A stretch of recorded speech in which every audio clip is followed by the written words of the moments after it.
Hey everyone, and welcome to This Explainer. Today we're going to unpack a completely wild classic tale. It's got royal gullibility, a ridiculous fake ghost scam, and a brilliant, honestly hilarious counterattack led by the legendary, witty Gopal Bar. We'll be looking step by step at how a really simple trick, fueled completely by superstition, managed to fool the kingdom's most powerful people, and of course exactly how that same trick was totally dismantled.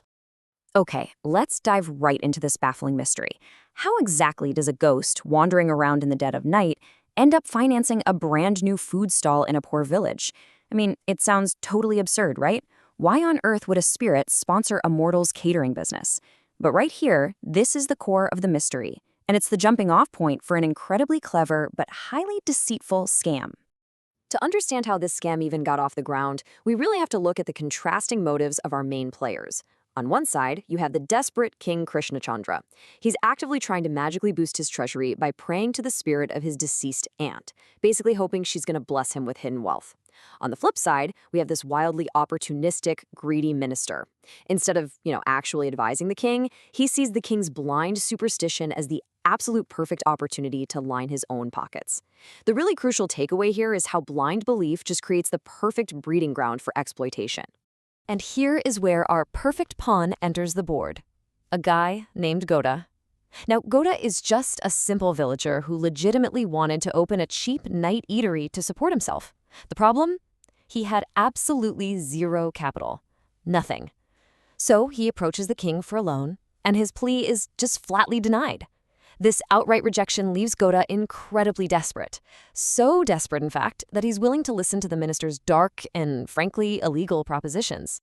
With Goda now ready to do whatever it takes, the minister devises a brilliant, albeit wicked, three-step heist. Step 1, convince the gullible king that to summon his aunt's spirit, he absolutely must leave lavish, super expensive royal meals under a specific tree in the dead of night. Step 2, dress Goda up in a white sari to play the part of the wandering ghost. And step 3, while the king actually thinks the spirit is accepting his offerings, Goda just steals the extravagant feasts. Then, he and the minister split the food and the massive profits. And you know what? At first, this plan works flawlessly. Literally flawlessly. The king and queen are watching from a distance in absolute terror and awe as this quote-unquote ghost, dressed in a white sari, wanders near the tree. The fake ghost is even singing through her nose to disguise her voice, chanting that she's taking the food and will soon reward the king with immense riches and pots of gold coins. The king is just so blinded by his desire for magical wealth that he doesn't even question the totally ridiculous spectacle unfolding right in front of him. Now, what's really fascinating here is how quickly the legendary royal jester Gopal Bar spots the glaring inconsistencies happening in the village. I mean, think about it. An absolutely broke man suddenly opens up a new eatery. Not only that, but he is serving huge, incredibly expensive chunks of royal quality meat. The stall only operates under the cover of night, and Golta is somehow running the whole shebang without any cooks or initial seed money. To Gopal's razor-sharp mind, a broke guy suddenly serving up a king's feast makes absolutely zero sense. He knows, without a doubt, something is terribly wrong. So, acting on those sharp instincts, Gopal kicks off an investigation.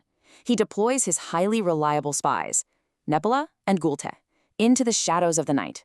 It doesn't take long. They quickly track the suspicious activity to a secret meeting and eavesdrop on our greedy duo. Right from the shadows, the spies explicitly overhear the minister and Gota discussing exactly how to split the stolen royal feast and their ongoing profits. Boom! The mystery is officially solved. Okay, so the truth is completely uncovered. But Gopal now faces a really delicate challenge.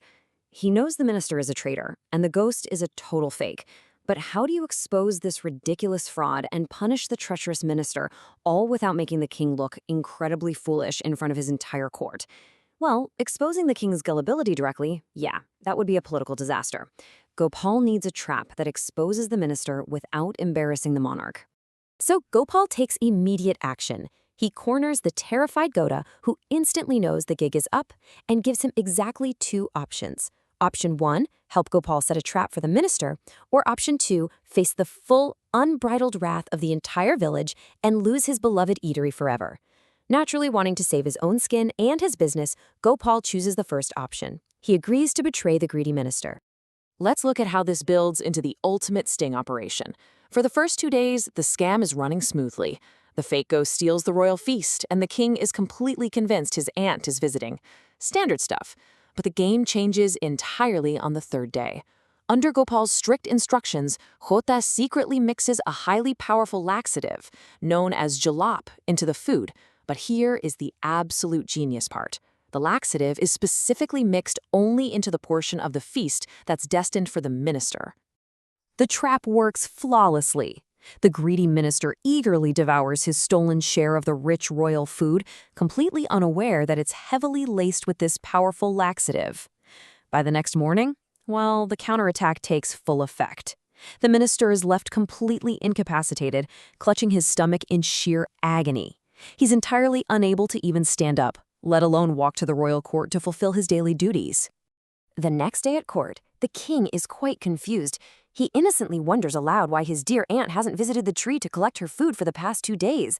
Seizing the absolute perfect moment, Gopal drops a hilarious bombshell.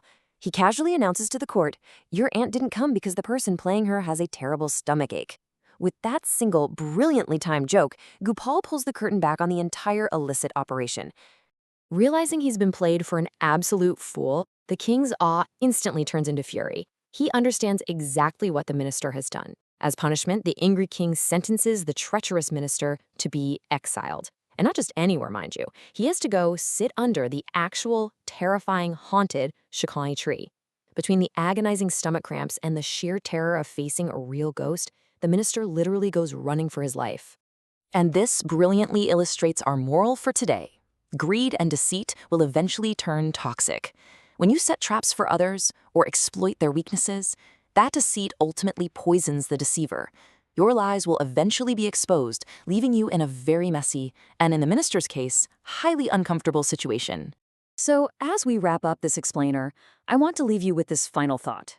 When unbelievable opportunities arrive out of nowhere, or someone promises you pots of gold in the dark, are you looking closely enough to see who is actually pulling the strings? Keep your wits sharp, just like Gopal, and never ever let superstition blind your judgment. Catch you next time.